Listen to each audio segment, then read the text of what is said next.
प्यारे दर्शकों, पंजाबनामा show which तुहाडा स्वागत है। स्टूडियो विच विचारां करन दे लई साडे नाल मौजूद ने सीनियर सत्कारयोग पत्रकार बलविंदर सिंह जम्मू जी। जम्मू जी स्वागत है बहुत बहुत। पंजाब दे मसलियां ते गलबात करांगे। पंजाब दे विच राजनीति जिहड़ी बड़ी उथल पुथल हो रही है, बड़े जिहड़े विजिलेंस दे भी सकंजे जिहड़े कसे जा रहे ने, साबका चाहे मंत्री होवे चाहे स्पीकर होवे, अकाली दल नूं वड्डे झटके लग रहे ने। सारे मसलियां ते गलबात करांगे बारी बारी। सब तो पहलां जिहड़ा ਵੱਡਾ ਮਸਲਾ ਜਿਹਦੇ ਵਿੱਚ ਸ਼੍ਰੋਮਣੀ ਅਕਾਲੀ ਦਲ ਬਾਦਲ ਨੂੰ ਵੱਡਾ ਝਟਕਾ ਲੱਗਿਆ, ਭਾਵੇਂ ਝਟਕਾ SGP ਨੂੰ ਲੱਗਿਆ ਪਰ ਸਿੱਧੇ ਤੌਰ ਤੇ ਅਸਰ ਜਿਹੜਾ ਅਕਾਲੀ ਦਲ ਬਾਦਲ ਤੇ ਦਿਖਾਈ ਦਿੱਤਾ। ਪ੍ਰੈਸ ਕਾਨਫਰੰਸ ਕੀਤੀ ਜਾਂਦੀ ਹੈ ਜੰਮੂ ਜੀ। ਸੁਪਰੀਮ ਕੋਰਟ ਵੱਲੋਂ ਜਿਹੜੇ ਕੱਲ ਦੇ ਆਦੇਸ਼ ਆਏ ਨੇ ਹਰਿਆਣਾ ਸਿੱਖ ਮੈਨੇਜਮੈਂਟ ਕਮੇਟੀ ਨੂੰ ਲੈ ਕੇ ਅਕਾਲੀ ਦਲ ਵੱਲੋਂ ਜਿਹੜੇ ਇਤਰਾਜ਼ ਉਠਾਏ ਜਾਂਦੇ ਨੇ, ਪਰ ਮਜਬੂਰੀ ਇਹ ਹੈ ਕਿ ਸੁਪਰੀਮ ਕੋਰਟ ਦੀ ਵੀ ਜਿਹੜੇ ਹੁਕਮ ਆ ਉਹਦੀ ਆਲੋਚਨਾ ਕਰਨੀ ਵੀ ਮੁਸ਼ਕਿਲ ਹੁੰਦੀ ਆ। ਧਾਮੀ ਐਡਵੋਕੇਟ ਧਾਮੀ ਜਿਹੜੇ ਕਿ SGPC ਦੇ ਪ੍ਰੈਜ਼ੀਡੈਂਟ ਆ, ਉਹਨਾਂ ਦੇ ਵੀ ਬਿਆਨ ਆ ਚੁੱਕੇ ਆ। ਜਥੇਦਾਰ ਹਰਪ੍ਰੀਤ ਸਿੰਘ ਨੇ ਵੀ ਕਹਿ ਚੁੱਕਾ ਕਿ ਭੰਗੋਲਿਕ ਜਿਹੜੀ ਸਥਿਤੀ ਹੈ, ਭੰਗੋਲਿਕ ਜਿਹੜਾ ਵੰਡ ਹੋਈ ਹੈ ਇਹ ਗਲਤ ਹੈ। ਕਿਵੇਂ ਵੇਖਦੇ ਹੋ ਅੱਜ ਅਕਾਲੀ ਦਲ ਦੀ ਪ੍ਰੈਸ ਕਾਨਫਰੰਸ ਨੂੰ? ਅਕਾਲੀ ਦਲ ਦੀ ਪ੍ਰੈਸ ਕਾਨਫਰੰਸ ਨਹੀਂ, ਇਸ ਜਿਹੜਾ ਸੁਪਰੀਮ ਕੋਰਟ ਦਾ ਫੈਸਲਾ ਆਇਆ ਇਹਨੇ ਅਕਾਲੀ ਦਲ ਸ਼੍ਰੋਮਣੀ ਗੁਰਦੁਆਰਾ ਪ੍ਰਬੰਧਕ ਕਮੇਟੀ ਨੂੰ ਹਿਲਾ ਕੇ ਰੱਖ ਦਿੱਤਾ। ਇਹਦੇ ਬੈਕਗਰਾਉਂਡ ਦੇ ਵਿੱਚ ਜ਼ਰੂਰ ਜਾਣਾ ਚਾਹੀਦਾ ਵੀ ਇਹ ਫੈਸਲਾ ਕਿਉਂ ਆਇਆ ਜੀ। ਹਰਿਆਣਾ ਦੇ ਵਿੱਚ ਵੱਖਰੀ ਕਮੇਟੀ ਬਣਾਉਣ ਦਾ ਜਿਹੜਾ ਮਸਲਾ ਹੈ, ਇਹ ਜਦੋਂ ਭੁਪਿੰਦਰ ਸਿੰਘ ਹੁੱਡਾ ਮੁੱਖ ਮੰਤਰੀ ਸੀਗੇ ਸੂਬੇ ਦੇ ਕਾਂਗਰਸ ਪਾਰਟੀ ਦੇ, ਉਹਨਾਂ ਦੀ ਸਰਕਾਰ ਨੇ ਇੱਕ ਮਤਾ ਪਾਸ ਕੀਤਾ 2014 ਦੀ ਗੱਲ। ਹਾਂਜੀ 2014 ਚ ਮਤਾ ਪਾਸ ਕੀਤਾ ਸੀਗਾ। ਉਸ ਤੋਂ ਬਾਅਦ ਤੀਜੇ ਦਿਨ ਜਿਹੜੇ ਹਰਿਆਣਾ ਦੇ ਜਿਹੜੇ ਰਾਜਪਾਲ ਸੀ ਉਹਨਾਂ ਨੇ ਉਹਨੂੰ ਪ੍ਰਵਾਨਗੀ ਦੇ ਦਿੱਤੀ ਸੀ, ਜਿਹਨੂੰ ਅਸੈਂਟ ਦੇਣਾ ਕਹਿੰਦੇ ਆ, ਉਹ ਦੇ ਦਿੱਤੀ ਸੀ। ਉਸ ਤੋਂ ਬਾਅਦ ਮਾਮਲਾ ਜਿਹੜਾ ਇਹ ਆਪਣਾ ਕੁਝ ਸਮੇਂ ਬਾਅਦ ਸੁਪਰੀਮ ਕੋਰਟ ਦੇ ਵਿੱਚ ਚਲਾ ਗਿਆ ਸੀ ਤੇ ਸੁਪਰੀਮ ਕੋਰਟ ਨੇ ਇਸ ਮਾਮਲੇ ਤੇ ਜਥਾ ਸਥਿਤੀ ਜਿਹੜਾ ਸਟੇਟਕਸੋ ਜਿਹਨੂੰ ਕਹਿੰਦੇ ਨੇ ਉਹ ਦੇ ਦਿੱਤਾ ਸੀਗਾ ਜੀ। ਉਸ ਦੌਰਾਨ ਜਦੋਂ ਇਹ ਮਾਮਲਾ ਸੁਪਰੀਮ ਕੋਰਟ ਦੇ ਵਿੱਚ ਚਲਾ ਗਿਆ ਤੇ ਉਸ ਸਮੇਂ ਜਿਹੜੇ ਹਰਿਆਣਾ ਵੱਖਰੀ ਗੁਰਦੁਆਰਾ ਪ੍ਰਬੰਧਕ ਕਮੇਟੀ ਸੀ ਉਹਦੇ ਜਿਹੜੀ ਅਡਹਾਕ ਕਮੇਟੀ ਬਣ ਗਈ ਸੀ ਜੀ। ਅਡਹਾਕ ਕਮੇਟੀ ਨਾਲ ਜਿਹੜਾ ਉਸ ਵੇਲੇ ਸ਼੍ਰੋਮਣੀ ਗੁਰਦੁਆਰਾ ਪ੍ਰਬੰਧਕ ਕਮੇਟੀ ਦੇ ਪ੍ਰਧਾਨ ਜਿਹੜੇ ਅਵਤਾਰ ਸਿੰਘ ਮੱਕੜ ਸੀਗੇ ਜੀ, ਤਤਕਾਲੀ ਪ੍ਰਧਾਨ ਜਿਹੜੇ ਸੀਗੇ, ਉਹਨਾਂ ਨਾਲ ਇਹਨਾਂ ਦੀਆਂ 2-3-4 ਮੀਟਿੰਗਾਂ ਹੋਈਆਂ, ਜਿਹਦੇ ਵਿੱਚ ਹਰਿਆਣਾ ਕਮੇਟੀ ਦੇ ਪ੍ਰਧਾਨ ਜਥੇਦਾਰ ਝਿੰਡਾ ਸੀਗੇ ਜੀ, ਜਿਹੜੇ ਸੀਨੀਅਰ ਮੀਤ ਪ੍ਰਧਾਨ ਜਿਹੜੇ ਨਲਵੀ ਦਦਾਰ ਸਿੰਘ ਨਲਵੀ ਸੀਗੇ, ਉਹਨਾਂ ਦੀਆਂ ਮੀਟਿੰਗਾਂ ਜਿਹੜੀਆਂ ਹੋਈਆਂ। ਇਹ ਹੋਇਆ ਮਤਲਬ ਮੋਟੀ ਗੱਲ ਉਹਦੇ 'ਚ ਇਹ ਸੀ ਵੀ ਹਰਿਆਣਾ ਦੇ ਜਿਹੜੇ ਸਿੱਖ ਹੈ, ਹਰਿਆਣਾ ਦਾ ਜਿਹੜਾ ਪ੍ਰਬੰਧ ਹੈ, ਉਹਨਾਂ ਨੂੰ ਆਟੋਨਮੀ ਦੇ ਦਿੱਤੀ ਜਾਵੇ, ਮਤਲਬ ਖੁਦ ਮੁਖਤਿਆਰੀ ਜਿਹੜੀ ਹੈ ਗੁਰਦੁਆਰਿਆਂ ਦਾ ਪ੍ਰਬੰਧ ਚਲਾਉਣ ਲਈ ਦੇ ਦਿੱਤੇ ਜਾਵੇ। ਉੱਪਰ ਜਿਹੜਾ ਪ੍ਰਬੰਧ ਆ ਸ਼੍ਰੋਮਣੀ ਗੁਰਦੁਆਰਾ ਪ੍ਰਬੰਧਕ ਕਮੇਟੀ ਅੰਮ੍ਰਿਤਸਰ ਦਾ ਰਹੀ ਜਾਵੇ ਜੀ। ਉਹ ਚਾਹੁੰਦੇ ਸੀਗੇ ਕਿ ਜਿਹੜਾ ਪੈਸਾ ਗੁਰਦੁਆਰਿਆਂ ਦਾ ਉਹ ਹਰਿਆਣੇ 'ਚ ਲੱਗਣਾ ਚਾਹੀਦਾ ਜੀ। ਹਰਿਆਣੇ ਦੇ ਵਿੱਚ ਨਾ ਜਿਵੇਂ ਪੰਜਾਬ ਦੇ ਵਿੱਚ ਕਾਲਜ ਖੁੱਲ੍ਹੇ ਆ, ਪੰਜਾਬ ਦੇ ਵਿੱਚ ਹੋਰ ਸਕੂਲ ਖੁੱਲ੍ਹੇ ਆ, ਇਸੇ ਤਰੀਕੇ ਦਾ ਹਰਿਆਣੇ ਦੇ ਵਿੱਚ ਐਡਾ ਵੱਡਾ ਕੋਈ ਪ੍ਰਬੰਧ ਨਹੀਂ ਸੀ ਕੀਤਾ ਗਿਆ। ਜਦੋਂ ਕਿ ਟੋਟਲ 52 ਗੁਰਦੁਆਰੇ ਜਿਹੜੇ ਸ਼੍ਰੋਮਣੀ ਗੁਰਦੁਆਰਾ ਪ੍ਰਬੰਧਕ ਕਮੇਟੀ ਦੇ ਅਧੀਨ ਆਉਂਦੇ ਸੀ।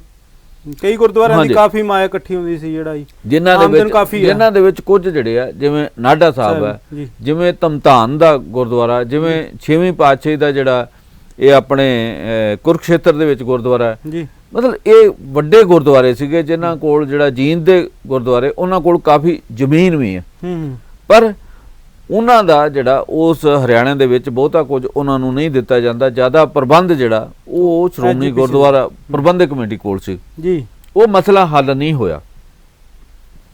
ਮੀਨਵੈਲ ਹਰਿਆਣਾ ਜਿਹੜੀ ਗੁਰਦੁਆਰਾ ਪ੍ਰਬੰਧਕ ਕਮੇਟੀ ਸੀ ਇਹ ਵੀ ਸੁਪਰੀਮ ਕੋਰਟ ਦੇ ਵਿੱਚ ਚਲੇ ਗਈ ਜੀ। ਦੂਜੇ ਪਾਸੇ ਸ਼੍ਰੋਮਣੀ ਗੁਰਦੁਆਰਾ ਪ੍ਰਬੰਧਕ ਕਮੇਟੀ ਗਈ ਸੀ, ਮਤਲਬ ਹਰਿਆਣਾ ਜਿਹੜੀ ਕਮੇਟੀ ਹੈ ਉਹਨੇ ਉੱਥੇ ਉਹਦਾ ਵਿਰੋਧ ਕੀਤਾ ਵੀ ਇਹਨਾਂ ਨੂੰ ਕੋਈ ਹੱਕ ਨਹੀਂਗਾ ਜੀ।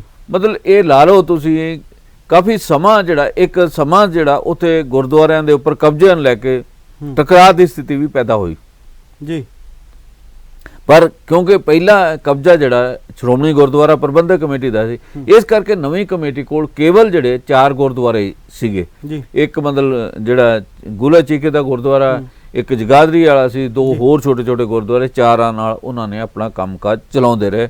ਉਹਨਾਂ ਦਾ ਇਹ ਵੀ ਕਹਿਣਾ ਵੀ ਅਸੀਂ ਬਜਟ ਜਿਹੜਾ ਜ਼ਿਆਦਾ ਇਹਨਾਂ ਨੂੰ ਮੁਕਾਬਲੇ ਵਧਾਇਆ, ਪੈਸਾ ਵੀ ਵਧਾਇਆ, ਹੁਣ ਅਸੀਂ ਬਿਹਤਰ ਪ੍ਰਬੰਧ ਜਿਹੜਾ ਕਰਾਂਗੇ। ਪਰ ਇਸ ਮਾਮਲੇ ਨੇ ਜਿਹੜਾ ਸ਼੍ਰੋਮਣੀ ਗੁਰਦੁਆਰਾ ਪ੍ਰਬੰਧਕ ਕਮੇਟੀ ਸ਼੍ਰੋਮਣੀ ਅਕਾਲੀ ਦਲ ਦੇ ਵਿੱਚ ਵੀ ਇੱਕ ਰੋਸ ਜਿਹੜਾ ਦਾ ਸੁਨੇਹਾ ਭੇਜਿਆ। ਤੇ ਅੱਜ ਜਿਹੜੀ ਆ ਸ਼੍ਰੋਮਣੀ ਅਕਾਲੀ ਦਲ ਨੇ ਆਪਣੀਆਂ ਇੱਥੇ ਚੰਡੀਗੜ੍ਹ ਦੇ ਵਿੱਚ ਮੀਟਿੰਗਾਂ ਕੀਤੀਆਂ, ਲੰਮੀਆਂ ਮੀਟਿੰਗਾਂ ਕੀਤੀਆਂ। ਅਲਟੀਮੇਟਲੀ ਸ਼ਾਮ ਨੂੰ ਬਾਅਦ ਦੁਪਹਿਰ ਇੱਕ ਪ੍ਰੈਸ ਕਾਨਫਰੰਸ ਕੀਤੀ ਗਈ, ਜਿਹਦੇ ਵਿੱਚ ਅਕਾਲੀ ਦਲ ਦੇ ਸੀਨੀਅਰ ਆਗੂ ਸ਼ਾਮਲ ਸੀਗੇ। ਬਲਵਿੰਦਰ ਸਿੰਘ ਭੂੰਦੜ ਸ਼ਾਮਲ ਸੀਗੇ, ਪ੍ਰੋਫੈਸਰ ਪ੍ਰੇਮ ਸਿੰਘ ਚੰਦੂ ਮਾਜਰਾ ਸੀਗੇ, ਹੋਰ ਜਿਹੜੇ ਆਗੂ ਉਹਦੇ ਵਿੱਚ ਸੀਗੇ।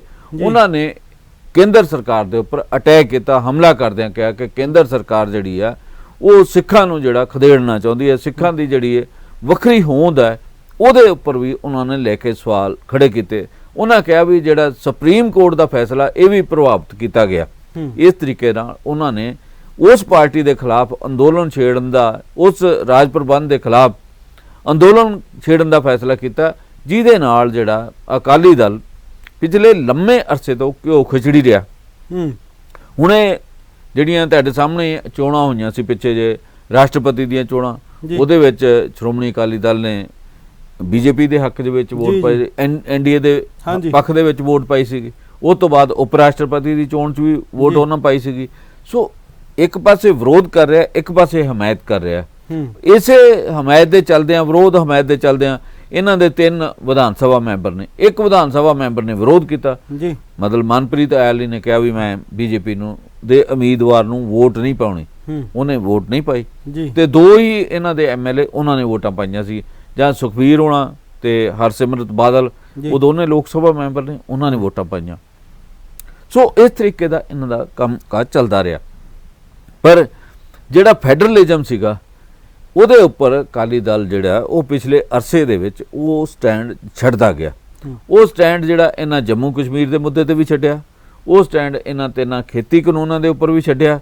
ਇਹ ਜਿਹੜਾ ਜਿਹਦੇ ਲਈ ਅਕਾਲੀ ਦਲ ਜਾਣਿਆ ਜਾਂਦਾ ਸੀ ਫੈਡਰਲਿਜ਼ਮ ਲਈ, ਮਤਲਬ ਸੰਘੀ ਢਾਂਚੇ ਲਈ, ਸੰਘੀ ਢਾਂਚੇ ਦੀ ਲੜਾਈਆਂ ਅਕਾਲੀ ਦਲ ਨੇ ਲੜੀਆਂ। ਜਿਹੜਾ ਆਨੰਦਪੁਰ ਸਾਹਿਬ ਦਾ ਮਤਾ, ਉਹਦੇ ਲਈ ਉਹ ਵੀ ਇਹੀ ਹੈ ਵੀ ਸੂਬਿਆਂ ਨੂੰ ਵੱਧ ਅਧਿਕਾਰ ਦਿਓ। ਪਰ ਸੂਬਿਆਂ ਨੂੰ ਵੱਧ ਅਧਿਕਾਰ ਦੇਣ ਦੀ ਗੱਲ ਠੀਕ ਹੈ, ਉਹਦੇ ਲਈ ਅੰਦੋਲਨ ਇਹਨਾਂ ਕੀਤਾ। ਪਰ ਜਦੋਂ ਜੰਮੂ ਕਸ਼ਮੀਰ ਦਾ ਮਾਮਲਾ ਆਇਆ, ਜਦੋਂ ਉਹਨਾਂ ਦੇ ਕੋਲੋਂ ਵੱਖਰਾ ਦਰਜਾ ਸੀਗਾ ਸੂਬੇ ਦਾ, ਉਹ ਖੋਇਆ ਗਿਆ। ਇਹਨਾਂ ਨੇ ਉਹਦੇ ਚੁੱਪ ਹੀ ਨਹੀਂ ਵੱਟੀ, ਉਹਦੇ ਵਿਰੋਧ 'ਚ ਵੋਟ ਪਾਈ। ਧਾਰਾ 370 ਖਤਮ ਕਰਨ ਤੇ 35A ਖਤਮ ਕਰਨ ਲਈ ਇਹਨਾਂ ਨੇ ਵੋਟ ਪਾਈ। ਇਸ ਤਰੀਕੇ ਦਾ ਇਹਨਾਂ ਕੰਮਕਾਜ ਕੀਤਾ।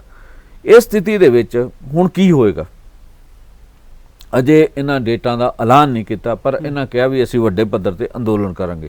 ਕੀ ਅਕਾਲੀ ਦਲ ਅੱਜ ਇਸ ਸਥਿਤੀ ਦੇ ਵਿੱਚ ਹੈਗਾ ਵੱਡੇ ਪੱਧਰ ਤੇ ਅੰਦੋਲਨ ਕਰਨ ਦੀ? ਅਕਾਲੀ ਦਲ ਨੇ ਆਪਣਾ ਜਿਹੜਾ ਆਧਾਰ ਹੈ ਪਿਛਲੇ ਸਮੇਂ 'ਚ ਬੜੀ ਤੇਜ਼ੀ ਨਾਲ ਗਵਾਇਆ। ਮਤਲਬ ਖੇਤੀ ਕਾਨੂੰਨਾਂ ਦੇ ਮੁੱਦੇ ਦੇ ਉੱਪਰ ਕਿਸਾਨੀ ਗਵਾਈ ਹੈ।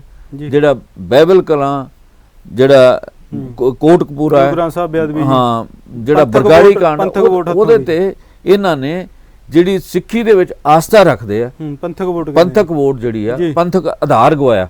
2 ਹੀ ਇਹਨਾਂ ਦੇ ਵੱਡੇ ਪਲੈਂਕ ਸੀਗੇ, ਇੱਕ ਸਿੱਖੀ ਸੀ, ਦੂਜਾ ਕਿਸਾਨੀ ਸੀ।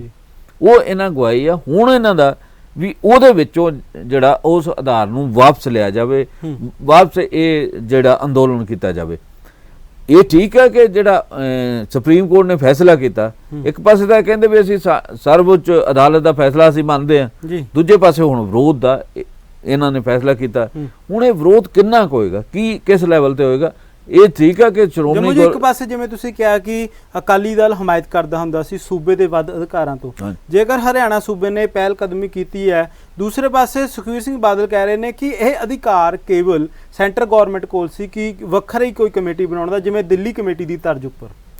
ਜਿਹੜਾ ਸੁਪਰੀਮ ਕੋਰਟ ਨੇ ਫੈਸਲਾ ਕੀਤਾ ਉਹਦੇ 'ਚ ਉਹਨਾਂ ਕਿਹਾ ਕਿ ਸੂਬਾ ਸਰਕਾਰ ਨੂੰ ਆਪਣੇ ਗੁਰਦੁਆਰਿਆਂ ਲਈ ਕਾਨੂੰਨ ਬਣਾਉਣ ਦਾ ਹੱਕ ਹੈਗਾ। ਇਹ ਠੀਕ ਹੈ ਕਿ ਜਿਹੜਾ ਕੇਂਦਰ ਸਰਕਾਰ ਆ ਉਹ ਜਦੋਂ ਜਿਹੜੀ ਸਿੱਖ ਗੁਰਦੁਆਰਾ ਪ੍ਰਬੰਧਕ ਕਮੇਟੀ ਬਣੀ ਸੀਗੀ, ਉਸ ਸਮੇਂ ਦੇਸ਼ ਦੇ ਵਿੱਚ ਅੰਗਰੇਜ਼ਾਂ ਦਾ ਰਾਜ ਸੀਗਾ, ਉਹਨਾਂ ਨੇ ਬਣਾਈ ਸੀ, 1925 ਦੇ ਵਿੱਚ ਬਣੀ ਸੀਗੀ।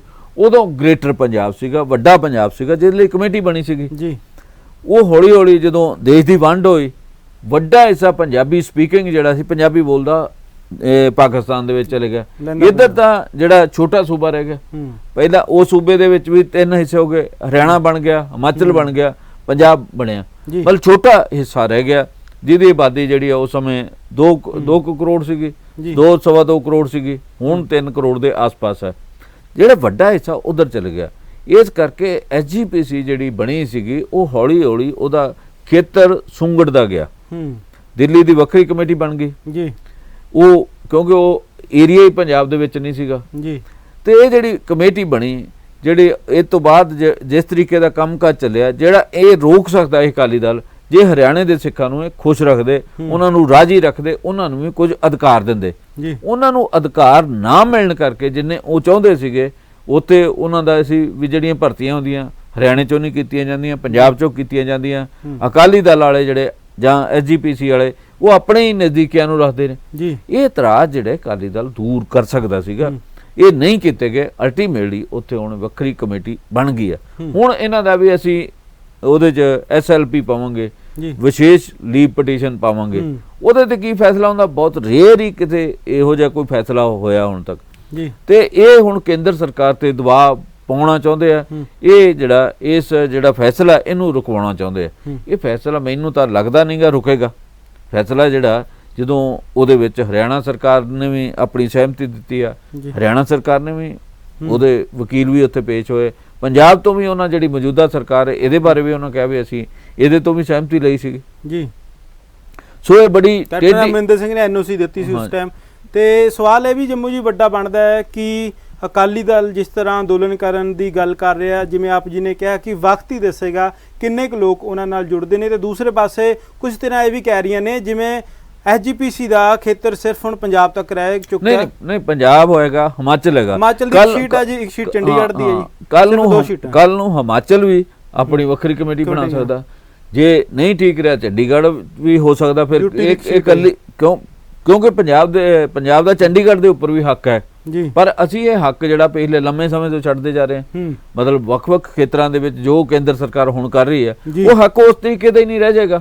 ਸੋ ਇਸ ਕਰਕੇ ਹਿਮਾਚਲ ਵੀ ਕੱਲ ਨੂੰ ਵੱਖਰੀ ਕਮੇਟੀ ਬਣਾ ਸਕਦਾ ਤੇ ਚੰਡੀਗੜ੍ਹ ਸ਼ਾਇਦ ਨਾ ਬਣਾਵੇ। ਮਤਲਬ ਇਹਦੇ ਨਾਲ ਸਿਰਫ ਜਿਹੜੀ ਸ਼੍ਰੋਮਣੀ ਗੁਰਦੁਆਰਾ ਪ੍ਰਬੰਧਕ ਕਮੇਟੀ ਆ ਉਹ ਪੰਜਾਬ ਤੱਕ ਅਲਟੀਮੇਟਲੀ ਸੀਮਤ ਹੋ ਕੇ ਰਹਿ ਜਾਏਗੀ। ਵਿੱਚੋਂ ਇਹ ਵੀ ਆਵਾਜ਼ ਉੱਠ ਰਹੀ ਹੈ ਕਿ ਜਿਵੇਂ ਹਰਿਆਣੇ ਦੀ ਹੁਣ ਜਿਹੜੀ ਇਲੈਕਸ਼ਨ ਹੈ ਸਿੱਖ ਗੁਰਦੁਆਰਾ ਮੈਨੇਜਮੈਂਟ ਕਮੇਟੀ ਦੀ, ਉਹ ਹਰਿਆਣਾ ਗਵਰਨਮੈਂਟ ਦੇ ਅੰਡਰ ਹੋਵੇ। ਤੇ ਹੁਣ ਮੰਗ ਉੱਠ ਰਹੀ ਹੈ ਕਿ ਐਵੇਂ ਸੈਂਟਰ ਦਾ ਖਹਿੜਾ ਛੱਡ ਕੇ ਪੰਜਾਬ ਸਰਕਾਰ ਨੂੰ ਇਸ ਤਰ੍ਹਾਂ ਦਾ ਕਦਮ ਚੱਕਣਾ ਚਾਹੀਦਾ ਕਿ ਪੰਜਾਬ ਸਰਕਾਰ ਦੇ ਅੰਤਰਗਤ ਹੀ SGPC ਦੀਆਂ ਚੋਣਾਂ ਹੋਣ, ਜਿਸ ਦੇ ਨਾਲ ਬਹੁਤ ਫਾਇਦਾ ਹੋਵੇਗਾ। ਇਹ ਹੋ ਸਕਦਾ ਕੱਲ ਨੂੰ, ਮਤਲਬ ਜਿਵੇਂ ਹਰਿਆਣਾ ਨੇ ਆਪਣਾ ਐਕਟ ਬਣਾ ਲਿਆ ਜਾਂ ਹਰਿਆਣਾ ਕਮੇਟੀ ਬਣਾ ਸਕਦਾ, ਉਹਦੇ ਨਿਯਮ ਕੱਲ ਨੂੰ ਪੰਜਾਬ ਸਰਕਾਰ ਵੀ ਇਸ ਤਰੀਕੇ ਦੇ ਬਣਾ ਸਕਦੀ। ਕੁਲਤਾਰ ਸਿੰਘ ਸੰਧਵਾ ਜਿਹੜੇ ਦਿਲਚਸਪੀ ਰੱਖਦੇ ਨੇ SGPC ਇਲੈਕਸ਼ਨ 'ਚ, ਹੋ ਸਕਦਾ ਕਿ ਅਜਿਹਾ ਕੁਝ ਹੋ ਸਕਦਾ ਕਿਉਂਕਿ ਉਹਨਾਂ ਨੂੰ ਵੀ ਲੱਗਦਾ ਹੈ ਕਿ ਇਸ ਵੇਲੇ ਅਕਾਲੀ ਦਲ ਦਾ ਗ੍ਰਾਫ ਬਹੁਤ ਹੇਠਾਂ ਆਇਆ, ਇਸ ਕਰਕੇ ਉਹਨਾਂ ਨੂੰ ਸਫਲਤਾ ਮਿਲ ਸਕਦੀ ਹੈ।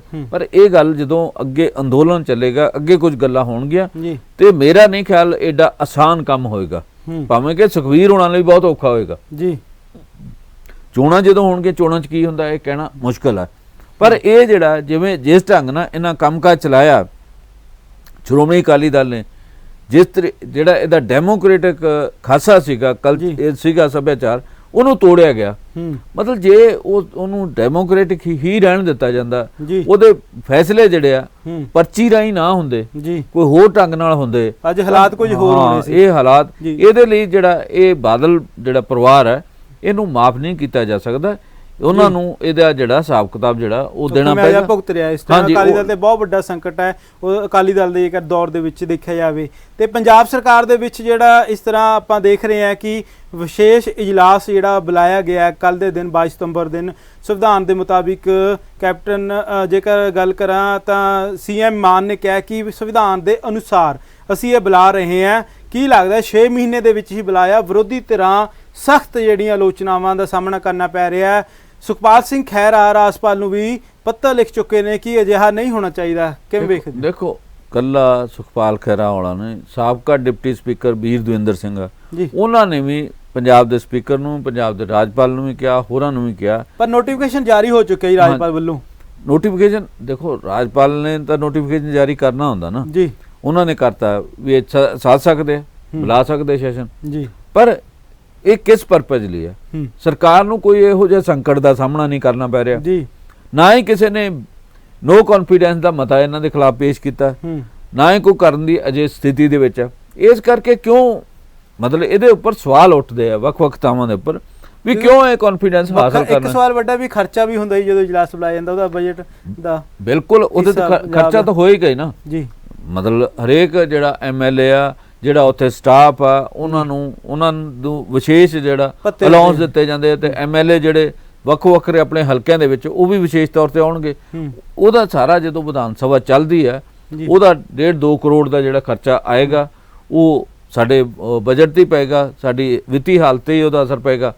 ਪਰ ਇਹ ਸਰਕਾਰ ਦਾ ਆਪਣਾ ਪ੍ਰੈਰੋਗੇਟਿਵ। ਮਤਲਬ ਕੀ ਲੱਗਦਾ ਜੀ ਕਿਉਂ ਬੁਲਾਇਆ ਸਰਕਾਰ ਨੇ? ਸਰਕਾਰ ਜਿਹੜਾ ਪਿੱਛੇ ਆਪਰੇਸ਼ਨ ਲੋਟਸ ਆ ਜਿਹਦੀ ਚਰਚਾ ਇਹਨਾਂ ਕਿਹਾ ਵੀ ਸਾਡੇ MLA ਖਰੀਦੇ ਜਾ ਰਹੇ ਆ, ਉਹਨਾਂ ਨੂੰ ਡਰਾਇਆ ਧਮਕਾਇਆ ਜਾ ਰਿਹਾ ਕਈ ਤਰੀਕੇ ਦਾ, ਇਹ ਸਾਰਾ ਕੁਝ ਉਹਦੇ ਆਲੇ ਦੁਆਲੀ ਆ।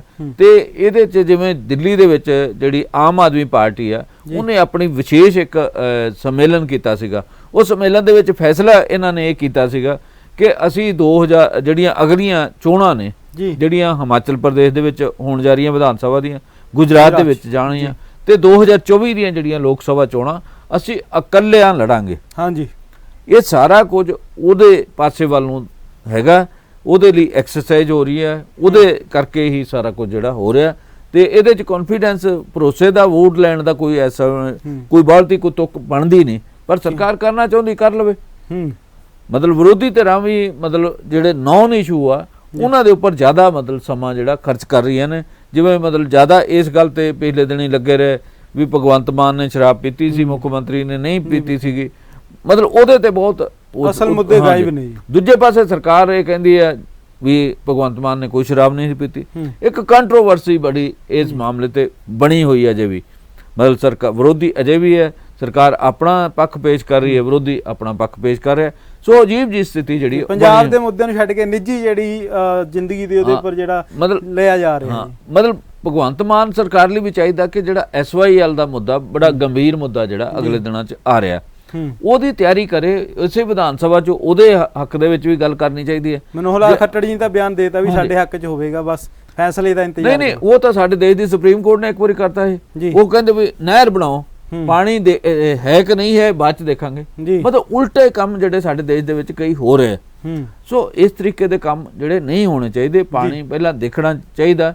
ਇਹਨਾਂ ਨੂੰ ਇਸ ਸਰਕਾਰ ਨੂੰ ਵੀ ਜਿਹੜਾ ਨਾ ਇਸ ਤਰੀਕੇ ਦਾ ਸਟੈਂਡ ਲੈਣਾ ਚਾਹੀਦਾ ਵੀ ਪਾਣੀਆਂ ਦੀ ਵੰਡ ਜਿਹੜੀ ਹੈ ਉਹ ਰਿਪੇਰੀਅਨ ਉਹਦੇ ਅਸੂਲਾਂ ਤੇ ਹੋਵੇ, ਸਿਧਾਂਤ ਦੇ ਉੱਪਰ ਹੋਵੇ ਜਾਂ ਕਿਵੇਂ ਹੋਵੇ।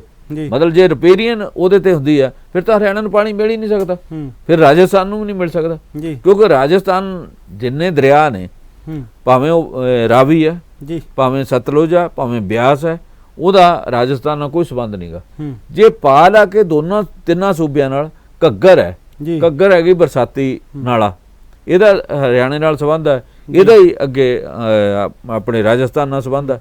ਉਸ ਹਿਸਾਬ ਨਾਲ ਇਹਦੇ ਨਾਲ ਤਾਂ ਕੋਈ ਕਨੈਕਸ਼ਨ ਜੁੜ ਸਕਦਾ, ਅਦਰਵਾਈਜ਼ ਤਾਂ ਕੋਈ ਕਨੈਕਸ਼ਨ ਹੀ ਨਹੀਂ ਜੁੜਦਾ। ਇਹਦੇ ਉੱਪਰ ਮਾਨ ਸਰਕਾਰ ਨੂੰ ਸਖਤੀ ਨਾਲ ਜਿਹੜਾ ਮਤਲਬ ਐਡਵੋਕੇਟ ਤਜਰਬੇਕਾਰ ਜਿਹੜੇ ਸੰਵਿਧਾਨ ਦੇ ਮਾਹਰ ਹੋਣ ਉਹਨਾਂ ਨੂੰ ਲੈ ਕੇ ਇਸ ਪਾਸੇ ਦੀ ਲੜਾਈ ਲੜਨੀ ਚਾਹੀਦੀ ਹੈ। ਜਿਹੜਾ ਸਾਡੇ ਸੰਘੀ ਢਾਂਚੇ ਦੇ ਉੱਪਰ ਹਮਲੇ ਹੋ ਰਹੇ ਉਹਨਾਂ ਬਾਰੇ ਜ਼ਿਆਦਾ ਸੋਚਣਾ ਚਾਹੀਦਾ। ਇਹ ਸੈਸ਼ਨ ਦੇ ਵਿੱਚ ਇਹੋ ਜਿਹਾ ਕੁਝ ਕਰਨਾ ਚਾਹੀਦਾ ਸੀਗਾ ਤਾਂ ਕਿ ਪੰਜਾਬ ਦੇ ਜਿਹੜੇ ਹਿੱਤ ਹੈ ਉਹ ਸੇਵ ਕੀਤੇ ਜਾਣ, ਉਹਨਾਂ ਦੀ ਰਾਖੀ ਕੀਤੀ ਜਾ ਸਕੇ। ਜੇ ਸਰਕਾਰ ਨਹੀਂ ਰਾਖੀ ਕਰੇਗੀ ਹੋਰ ਕੌਣ ਕਰੇਗਾ? ਸਰਕਾਰ ਨੂੰ ਇਸ ਪੱਖ ਤੋਂ ਸੋਚਣਾ ਚਾਹੀਦਾ। ਠੀਕ ਹੈ ਉਹ ਸੈਸ਼ਨ ਕਰਕੇ ਮਤਲਬ ਕੱਲ ਨੂੰ ਆਪਣੀ ਪਿੱਠ ਤਪਤ ਪਾ ਲੈਣਗੇ, ਪਰ ਇਹਦੇ ਨਾਲ ਕੱਲਾ ਕੰਮ ਨਹੀਂ ਚੱਲਣਾ, ਕੰਮ ਕੁਝ ਹੋਰ ਕਰਨ ਦੀ ਲੋੜ ਹੈਗੀ ਆ। ਜਾਂ ਇਹ ਹੁੰਦਾ ਵੀ ਕਿਸੇ ਨੇ ਉਹਨਾਂ ਦੇ ਖਿਲਾਫ ਮਤਾ ਪੇਸ਼ ਕੀਤਾ ਹੁੰਦਾ ਫਿਰ ਇਹ ਜ਼ਿਆਦਾ ਵਧੀਆ ਹੋਣਾ ਸੀ। ਇਸ ਤੋਂ ਪਹਿਲਾਂ ਇਹਨਾਂ ਨੇ ਇਹ ਹੁਣੇ ਦਿੱਲੀ ਦਾ ਵੀ ਸੈਸ਼ਨ ਕੀਤਾ ਸੀਗਾ, ਉਹ ਵੀ ਵਿਸ਼ੇਸ਼ ਸੈਸ਼ਨ ਇਸੇ ਮੰਤਵ ਲਈ ਸੀਗਾ, ਕੇਜਰੀਵਾਲ ਉਹਨਾਂ ਨੇ ਸੱਦੇ ਮੁੱਖ ਰੱਖ ਕੇ ਜਿਹੜਾ ਕਿਹਾ ਜਾ ਸਕਦਾ ਹੋ ਰਿਹਾ ਜੀ। ਮਤਲਬ ਮੇਨ ਇਹਨਾਂ ਦਾ ਇਹ ਵੀ ਜਿਹੜੀ ਇਹ ਆਪਣੇ ਆਪ ਨੂੰ BJP ਦੇ ਵਿਰੁੱਧ ਜਿਹੜੀ ਆ ਇੱਕ ਨਵੀਂ ਧਿਰ ਦੇ ਵਜੋਂ ਕਾਂਗਰਸ ਦੀ ਜਗ੍ਹਾ ਆਪਣੇ ਖੜਾ ਕਰਨਾ ਚਾਹੁੰਦੇ, ਉਹਦੇ ਲਈ ਇਹਨਾਂ ਦਾ ਵੱਡੇ ਤੌਰ ਤੇ ਕੰਮ ਕਾਜ ਇਸ ਦਿਸ਼ਾ ਵੱਲ ਨੂੰ ਜਾਂਦਾ, ਭੂਮਿਕਾ ਨਿਭਾਉਣਾ ਚਾਹੁੰਦੇ ਨੇ ਕਿ ਅਸੀਂ ਵਿਰੋਧੀ ਧਿਰ ਦੇ ਵਿੱਚ ਹਾਂ। ਵੇਖਣਾ ਹੋਵੇਗਾ ਕਿ ਜਿਹੜੀ ਸਫਲਤਾ ਮਿਲਦੀ ਹੈ ਇਸ ਗੱਲ ਦੇ ਵਿੱਚ ਜਾਂ ਨਹੀਂ। ਪੰਜਾਬ ਦੇ ਵਿੱਚ ਸਾਬਕਾ ਵਿਧਾਨ ਸਭਾ ਦੇ ਸਪੀਕਰ ਰਹਿ ਚੁੱਕੇ ਨੇ KP ਰਾਣਾ ਤੇ ਉਹਦੇ ਨਾਲ ਹੀ ਇੱਕ ਸਾਬਕਾ ਮੰਤਰੀ ਨੇ ਜਿਹੜੇ ਆਪਣੇ ਸ਼ਾਮ ਸੁੰਦਰ ਅਰੋੜਾ ਜੀ, ਇਹਦੇ ਪਰ ਵਿਜੀਲੈਂਸ ਦਾ ਸਕੰਜਾ ਜਿਹੜਾ ਦੋਨਾਂ ਪਰ ਕੱਸਿਆ ਜਾ ਰਿਹਾ, ਕਿਵੇਂ ਵੇਖ ਰਹੇ ਹੋ? ਦੇਖੋ, ਇੱਕ ਤਾਂ ਕੇਸ ਹੀ ਇਹਨਾਂ ਨੇ ਰਜਿਸਟਰ ਕਰ ਦਿੱਤਾ, ਸਾਬਕਾ ਸਪੀਕਰ ਨੇ KP ਰਾਣਾ ਦੇ ਖਿਲਾਫ ਕੇਸ ਦਰਜ ਕਰ ਦਿੱਤਾ। ਉਹਨਾਂ ਨੇ ਅੱਜ ਪਹਿਲਾਂ ਆਪਣੀ ਪ੍ਰੈਸ ਕਾਨਫਰੰਸ ਵੀ ਕੀਤੀ ਸੀਗੀ। ਪਹਿਲਾਂ ਉਹਨਾਂ ਬਾਰੇ ਇਹ ਸੀ ਵੀ ਉਹ ਕੈਪਟਨ ਅਮਰਿੰਦਰ ਸਿੰਘ ਦੇ ਨਾਲ ਹੀ BJP 'ਚ ਸ਼ਾਮਲ ਹੋਣ ਜਾ ਰਿਹਾ, ਜੀ ਉਹ ਕਾਂਗਰਸ ਹਾਈ ਕਮਾਂਡ ਦੇ ਵਿੱਚੋਂ ਕੁਝ ਉਹਨਾਂ ਦੇ ਕਰੀਬੀਆਂ ਨੇ ਜਿਹੜਾ ਉਹਨਾਂ ਨੂੰ ਉਸ ਪਾਸੇ ਵੱਲ ਤੋਂ ਜਾਣ ਤੋਂ ਰੋਕਿਆ। ਹੁਣ ਉਹਨਾਂ ਦੇ ਖਿਲਾਫ ਵਿਜੀਲੈਂਸ ਜਾਂਚ ਜਿਹੜੀ ਆ ਉਹ ਸ਼ੁਰੂ ਹੋ ਗਈ ਆ ਜੀ।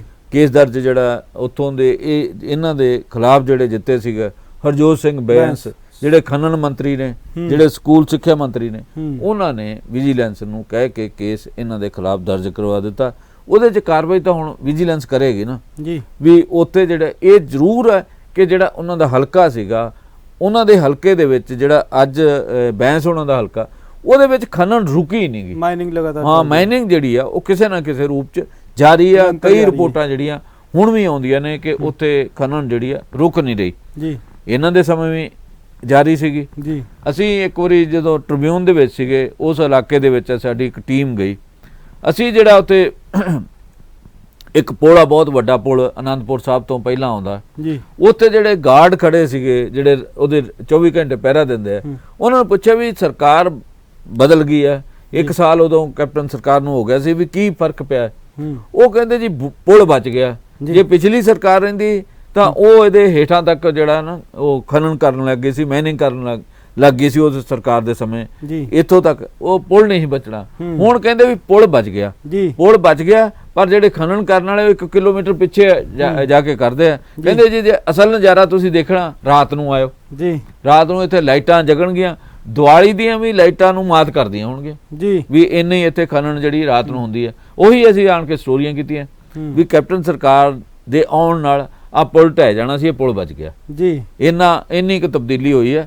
ਸੋ ਇਸ ਕਰਕੇ ਇਸ ਮਾਮਲੇ ਦੀ ਹੁਣ ਜਾਂਚ ਹੋਏਗੀ, ਵਿਜੀਲੈਂਸ ਜਾਂਚ ਕਰੇਗੀ, ਉਹ ਦੇਖੇਗੀ ਕੀ ਉਹਦੇ ਚ ਹੋਇਆ। ਸ਼ਾਮ ਸੁੰਦਰ ਅਰੋੜਾ ਤੇ ਕੀ ਦੋਸ਼ ਲੱਗ ਰਿਹਾ ਉਹਨਾਂ ਦੇ ਉੱਪਰ? ਇਹ ਆ ਵੀ ਉਹਨਾਂ ਦੇ ਆਮਦਨ ਤੋਂ ਵੱਧ ਜਿਹੜੇ ਆ, ਹਾਂ ਉਹਨਾਂ ਨੇ ਪ੍ਰਾਪਰਟੀ ਬਣਾਈ ਆ, ਕੁਝ ਜ਼ਮੀਨਾਂ ਦਾ ਮਾਮਲਾ ਵੀ ਹੈਗਾ, ਉਹਦੇ ਤੋਂ ਇਹ ਪਹਿਲਾਂ ਇਹਦੇ ਤੇ ਜਾਂਚ ਹੋਏਗੀ, ਉਸ ਤੋਂ ਬਾਅਦ ਅਗਲੀ ਜਿਹੜੀ ਜਾਂਚ ਆ ਉਹ ਵਿਜੀਲੈਂਸ ਵਾਲੀ ਹੋਏਗੀ। ਅੱਜ ਕਾਫੀ 3-4 ਘੰਟੇ ਪੁੱਛਗਿੱਛ ਹੋਈ ਹੈ ਜੀ ਉਹਨਾਂ ਤੋਂ। ਹਾਂਜੀ। ਸੋ ਦੋਨਾਂ ਮਾਮਲਿਆਂ ਦੇ ਵਿੱਚ ਦੇਖੋ, ਪਿਛਲੀ ਸਰਕਾਰ ਦੇ ਵਿੱਚ ਇੱਕ ਗੱਲ ਜਿਹੜੀ ਆ ਉਹ ਤੋਂ ਪਿਛਲੀ ਸਰਕਾਰ ਵੱਲ ਨੂੰ ਚੱਲ ਪਓ, ਇਸ ਪਿਛਲੀ ਸਰਕਾਰ ਵੱਲ ਚੱਲ ਪਓ, ਬਹੁਤੇ ਜਿਹੜੇ ਮੰਤਰੀ ਸੰਤਰੀ ਸੀਗੇ ਉਹਨਾਂ ਦੇ ਉੱਪਰ ਤਰ੍ਹਾਂ ਦੇ ਦੋਸ਼ ਲੱਗਦੇ ਰਹੇ, ਪੈਸਾ ਇਕੱਠਾ ਕੀਤਾ ਗਿਆ। ਜਿਹੜੀ ਇਹ ਕਿਹਾ ਜਾਂਦਾ ਸੀ ਬਾਦਲ ਸਰਕਾਰ ਸਮੇਂ ਜਿਹੜੇ ਰਾਜ ਨਹੀਂ ਸੇਵਾ ਤਾਂ ਕੀਤੀ ਨਹੀਂ ਗਈ, ਮੇਵਾ ਹੀ ਖਾਧਾ ਜੀ। ਤੋਂ ਮੇਵਾ ਕਿਸੇ ਨਾ ਕਿਸੇ ਰੂਪ ਦੇ ਵਿੱਚ ਤਾਂ ਰੋਜ਼ ਨਵਾਂ ਤੇ ਨਵਾਂ ਇੱਕ ਜਿਹੜਾ ਪੱਤਾ ਖੁੱਲਦਾ ਜਾ ਰਿਹਾ, ਚਾਹੇ ਭਰਤ ਭੂਸ਼ਣ ਆਸ਼ੂ ਦੀ ਗੱਲ ਹੋਵੇ ਜਾਂ ਜਿਹੜੇ ਹੋਰ ਮਸਲੇ ਵੀ ਨਿਕਲ ਕੇ ਆ ਰਹੇ ਨੇ। KP ਰਾਣੇ ਨੇ ਆਪਣੇ ਪੱਖ 'ਚ ਕੀ ਕਿਹਾ ਜੀ? ਕਿ ਵੀ ਉਹ ਤਾਂ ਕਹਿੰਦੇ ਵੀ ਮੈਂ ਤਾਂ ਨਿਰਦੋਸ਼ ਆ, ਮੈਂ ਇਹੋ ਜਿਹਾ ਕੁਝ ਨਹੀਂ ਕੀਤਾ। ਇਹਦਾ ਹੁਣ ਜਾਂਚ ਹੋ ਕੇ ਇਹਦਾ ਪਤਾ ਲੱਗੇਗਾ ਨਾ ਵੀ ਕੀ ਹੋਇਆ, ਕੀ ਹੈ, ਕਿੱਧਰ ਨੂੰ ਗਏ ਮਾਮਲੇ, ਉਹਦੇ 'ਚ ਇਹ ਜਿਹੜਾ ਸੱਚ ਹੈ ਇਹਦੇ ਸਾਹਮਣੇ ਆਏਗਾ। ਕਈ ਵਾਰੀ ਇਹ ਵੀ ਹੋ ਜਾਂਦਾ ਹੈ, ਮਤਲਬ ਇੱਕ ਵਾਰੀ ਜਾਂਚ ਹੋ ਜਾਂਦੀ ਆ, ਉਸ ਤੋਂ ਬਾਅਦ ਉਹਨੇ ਐਵੀਡੈਂਸ ਨਹੀਂ ਹੁੰਦੇ, ਬੰਦੇ ਛੁੱਟ ਵੀ ਜਾਂਦੇ, ਅਦਾਲਤਾਂ ਅਲਟੀਮੇਟਲੀ ਫੈਸਲਾ ਕਰਦੀਆਂ। ਹੁਣ ਇਹ ਪਤਾ ਲੱਗੇਗਾ ਕਿ ਅਦਾਲਤਾਂ ਦੇ ਵਿੱਚ ਵਿਜੀਲੈਂਸ ਕਿੰਨੇ ਕੁ ਸਬੂਤ ਉਹਨਾਂ ਦੇ ਖਿਲਾਫ ਪੇਸ਼ ਕਰਦੀ ਹੈ ਜੀ, ਕਿ ਇਹ ਦੋਨਾਂ ਮੰਤਰੀਆਂ ਦਾ, ਸਪੀਕਰ ਤੇ ਜਿਹੜੇ ਬੈਂਸ ਹੈ, ਜਿਹੜੇ ਹਰਜੋਤ ਬੈਂਸ ਹੈ, ਉਹਨਾਂ ਦੇ ਟਕਰਾਅ ਦਾ ਮਾਮਲਾ। ਵੈਸੇ ਉਸ ਇਲਾਕੇ ਦੀਆਂ ਰਿਪੋਰਟਾਂ ਜਿਹੜੀਆਂ ਪਹਿਲਾਂ ਵੀ ਛਪਦੀਆਂ ਰਹੀਆਂ, ਜਿਨ੍ਹਾਂ ਦੇ ਵਿੱਚ ਇਸ ਕਿਸਮ ਦੇ ਸੰਕੇਤ ਦਿੱਤੇ ਗਏ ਸੀਗੇ ਕਿ ਉੱਥੇ ਖਨਨ ਜਿਹੜੀ ਰੁਕਦੀ ਨਹੀਂ, ਤੇ ਜਿਹੜੇ ਪ੍ਰਭਾਵਸ਼ਾਲੀ ਲੋਕ ਆ ਉਹੀ ਉੱਥੇ ਖਨਨ ਕਰਵਾ ਰਹੇ। ਉਹਨਾਂ ਦੇ ਵਿੱਚ ਸਾਬਕਾ ਸਪੀਕਰ ਦਾ ਵੀ ਕਦੇ ਜ਼ਿਕਰ ਆਉਂਦਾ ਸੀਗਾ। ਸੋ ਇਹ ਮਾਮਲੇ ਜਿਹੜੇ ਆ ਇਵੇਂ ਚੱਲਦੇ ਆ, ਤੇ ਹੁਣ ਜਦੋਂ ਜਾਂਚ ਹੋਏਗੀ ਉਹ ਜਾਂਚ ਦੇ ਵਿੱਚ ਹੀ ਇਹ ਸਾਰੇ ਤੱਥ ਸਾਹਮਣੇ ਆਉਣਗੇ, ਤੇ ਇਸੇ ਤਰੀਕੇ ਨਾਲ ਸ਼ਾਮ ਸੁੰਦਰ ਅਰੋੜਾ ਉਹਨਾਂ ਦੇ ਮਾਮਲੇ ਵੀ ਆਉਣਗੇ। ਮੇਰਾ ਖਿਆਲ ਕੁਝ ਜਿਹੜੇ ਲੋਕ ਆ BJP 'ਚ ਸ਼ਾਮਲ ਹੋਏ, ਉਹਨਾਂ ਦੇ ਵਿੱਚ ਵੀ ਇਹੋ ਜਿਹਾ ਸੀ ਵੀ ਉਹਨਾਂ ਨੇ ਵੀ ਕੁਝ ਹੱਥ ਰੰਗੇ ਹੋਏ ਆ। ਸੋ ਇਹ ਮਾਮਲੇ ਆਸਾਨ ਨਹੀਂਗੇ। ਭ੍ਰਿਸ਼ਟਾਚਾਰ ਜਿਹੜਾ ਉਹ ਬਹੁਤ ਵੱਡੇ ਪੱਧਰ ਤੇ ਹੋਇਆ ਪੰਜਾਬ ਦੇ ਵਿੱਚ, ਤੋ ਇਸ ਕਰਕੇ ਇਹਨਾਂ ਅੱਗੇ ਕੀ ਕਾਰਵਾਈ ਹੁੰਦੀ ਹੈ ਇਹ ਪਤਾ ਲੱਗੇਗਾ। ਜਿਹੜਾ ਇਹ ਕਿਹਾ ਜਾਂਦਾ ਸੀ ਵੀ ਰਾਜਨੀਤੀ ਸੇਵਾ, ਜਦੋਂ ਸੇਵਾ ਨਾ ਕੀਤੀ ਹੋਵੇ ਤਾਂ ਮੇਵਾ ਕਮਾਇਆ ਹੋਵੇ, ਮੇਵਾ ਹੀ ਖਾਧਾ ਹੋਵੇ, ਤੇ ਉਹਦਾ ਲੋਕਾਂ ਦੇ ਉੱਪਰ ਤਾਂ ਅਸਰ ਪੈਂਦਾ ਹੀ ਪੈਂਦਾ ਨਾ ਜੀ। ਜਿਹੜੇ ਰਾਜ ਕਰਦੇ ਆ ਉਹਨਾਂ ਨੇ ਆਪਣਾ ਮਨੋਰਥ ਹੀ ਬਦਲ ਲਏ, ਮਤਲਬ ਰਾਜਨੀਤੀ ਜਿਹੜੀ ਆ ਸੇਵਾ ਦੀ ਥਾਂ ਤੇ ਇੱਕ ਧੰਦਾ ਬਣ ਗਈ ਆ, ਧੰਦਾ ਬਣ ਕਰਕੇ ਹਾਂਜੀ ਉਹ ਧੰਦਾ ਜਿਹੜਾ ਨਾ ਗੋਰਖ ਧੰਦਾ ਬਣ ਗਈ ਜੀ। ਉਹਦੇ ਵਿੱਚ ਇਸ ਤਰੀਕੇ ਦੇ ਕੰਮਕਾਜ ਹੋਏ ਆ ਪਿਛਲੇ 15-20 ਸਾਲਾਂ ਦੇ 25 ਸਾਲਾਂ ਦੇ ਅਰਸੇ ਦੇ ਵਿੱਚ ਪੰਜਾਬ ਇਸੇ ਪਾਸੇ ਵੱਲ ਨੂੰ ਤੁਰੀ ਗਿਆ। ਪੰਜਾਬ ਹੀ ਨਹੀਂ, ਦੇਸ਼ ਦੇ ਬਹੁਤ ਸੂਬੇ ਜਿਹੜੇ ਆ ਉਹਨਾਂ ਦੇ ਵਿੱਚ ਵੀ ਇਹੀ ਕੁਝ ਹੀ ਹੋ ਰਿਹਾ। ਇਸ ਕਰਕੇ ਜਿਹੜਾ ਸਾਡਾ ਵਿਕਾਸ ਦਾ ਮਾਡਲ ਹੈ ਜਿਹੜਾ ਅਸੀਂ ਅਪਣਾਇਆ ਉਹ ਸਹੀ ਦਿਸ਼ਾ ਵੱਲ ਨੂੰ ਨਹੀਂ ਜਾ ਰਿਹਾ। ਉਹਦੇ ਵਿੱਚ ਥਾਂ ਦੇ ਉੱਪਰ ਕਰਪਸ਼ਨ ਨੇ ਜੀ, ਰਿਪੋਰਟਾਂ ਵੀ ਹੁਣ ਪਿਛਲੇ ਦਿਨਾਂ ਦੇ ਵਿੱਚ ਆਈਆਂ, ਵੱਖ-ਵੱਖ ਅਖਬਾਰਾਂ 'ਚ ਛਪੀਆਂ ਨੇ ਵੀ ਪਿਛਲੇ ਸਮੇਂ 'ਚ ਈਡੀ ਨੇ ਜਾਂ ਆਈਬੀ ਨੇ ਜਾਂ ਹੋਰ ਜਿਹੜੀਆਂ ਏਜੰਸੀਆਂ ਨੇ, ਇਨਕਮ ਟੈਕਸ ਨੇ, ਕਿੱਥੇ ਛਾਪੇ ਮਾਰੇ, ਕਿੱਥੇ ਕਾਰਵਾਈਆਂ ਕੀਤੀਆਂ। ਉਹਦੇ 'ਚ ਇਹੀ ਲੱਗਦਾ ਵੀ ਵਿਰੋਧੀ ਪਾਰਟੀਆਂ ਦੇ ਆਗੂਆਂ ਖਿਲਾਫ ਜ਼ਿਆਦਾ ਵੱਡੇ ਪੱਧਰ ਤੇ ਕਾਰਵਾਈਆਂ ਹੋ ਰਹੀਆਂ ਨੇ ਤੇ ਰੂਲਿੰਗ ਪਾਰਟੀ ਦੇ ਖਿਲਾਫ ਬਹੁਤ ਘੱਟ ਨੇ। ਇਸੇ ਕਰਕੇ ਜਿਹੜੇ ਇਹ ਜਿਨ੍ਹਾਂ ਦੇ ਉੱਪਰ ਤਰ੍ਹਾਂ ਦੇ ਦੋਸ਼ ਲੱਗਦੇ ਆ ਉਹ ਰੂਲਿੰਗ ਪਾਰਟੀ ਦੇ ਵਿੱਚ ਜਾ ਰਹੇ ਨੇ ਤਾਂ ਕਿ ਉਹ ਇਹਨਾਂ ਤੋਂ ਬਚ ਸਕਣ। ਮਤਲਬ ਇਸ ਤਰੀਕੇ ਦੀਆਂ ਬਹੁਤ ਸਾਰੀਆਂ ਗੱਲਾਂ ਜਿਹੜੀਆਂ ਆ ਰਹੀਆਂ, ਜਦੋਂ ਕਿ ਚਾਹੀਦਾ ਇਹੀ ਸੀਗਾ ਵੀ ਇਹਨਾਂ ਸਾਰਿਆਂ ਦੇ ਉੱਪਰ ਜਿਨ੍ਹਾਂ ਨੇ ਭ੍ਰਿਸ਼ਟਾਚਾਰ ਕੀਤਾ ਇੱਕੋ ਤਰ੍ਹਾਂ ਦੀ ਕਾਰਵਾਈ ਹੋਣੀ ਚਾਹੀਦੀ ਹੈ। ਉਹ ਭਾਵੇਂ ਰੂਲਿੰਗ ਪਾਰਟੀ 'ਚ ਆ ਭਾਵੇਂ ਵਿਰੋਧੀ ਪਾਰਟੀ 'ਚ, ਇਹ ਨਹੀਂ ਹੋਣਾ ਚਾਹੀਦਾ, ਸਾਰਿਆਂ ਲਈ ਇੱਕ ਹੀ ਸਮਾਨ ਹੋਣਾ ਚਾਹੀਦਾ। ਤੋ ਇਸ ਕਰਕੇ ਸੁਪਰੀਮ ਕੋਰਟ ਦੇ ਵਿੱਚ ਇਹ ਆਇਆ ਵੀ ਜਿਹੜਾ ਆਪਣੇ CBI ਹੈ ਵੀ ਇਹ ਕੇਸ ਮਤਲਬ ਪਿੰਜਰੇ ਦਾ ਤੋਤਾ ਹੈ। ਮਤਲਬ ਇਹੋ ਜਿਹੀਆਂ ਗੱਲਾਂ ਜਿਹੜੀਆਂ ਕਾਂਗਰਸ ਵੇਲੇ ਵੀ ਕਿਹਾ ਜਾਂਦਾ ਜੀ, ਜੋ ਵੀ ਸੱਤਾ ਦੇ ਵਿੱਚ ਹੁੰਦਾ ਉਹ ਇਹਨਾਂ ਜਿਹੜੀਆਂ ਸ਼ਕਤੀਆਂ ਨੂੰ ਵਰਤਦਾ। ਪਰ ਜੇਕਰ ਗੱਲ ਕੀਤੀ ਜਾਵੇ ਜੰਮੂ ਜੀ, ਖਮਿਆਜਾ ਆਮ ਜਨਤਾ ਨੂੰ ਭੁਗਤਣਾ ਪੈਂਦਾ, ਜਿਹੜੇ ਲੋਕਾਂ ਦੇ ਉੱਪਰ ਅਸਰ ਪੈਂਦਾ, ਕਰਜ਼ਾ ਜਿਹੜਾ ਵੱਧਦਾ ਹੈ, ਮਹਿੰਗਾਈ ਜਿਹੜੀ ਵੱਧਦੀ ਹੈ। ਸੋ ਅਸੀਂ ਜਿਹੜੇ ਇਹ ਪ੍ਰੋਗਰਾਮ ਦੇ ਵਿੱਚ ਪੰਜਾਬ ਦੇ ਮਸਲਿਆਂ ਨੂੰ ਆਪ ਜੀ ਦੇ ਸਨਮੁਖ ਅਸੀਂ ਕੀਤਾ। ਕੱਲ ਫਿਰ ਹੋਵਾਂਗੇ ਹਾਜ਼ਰ ਨਵੇਂ ਮਸਲੇ ਦੇ ਨਾਲ, ਨਵੇਂ ਮੁੱਦੇ ਦੇ ਨਾਲ। ਇਸ ਵੇਲੇ ਜੰਮੂ ਜੀ ਇਜਾਜ਼ਤ, ਧੰਨਵਾਦ, ਸਤਿ ਸ਼੍ਰੀ ਅਕਾਲ।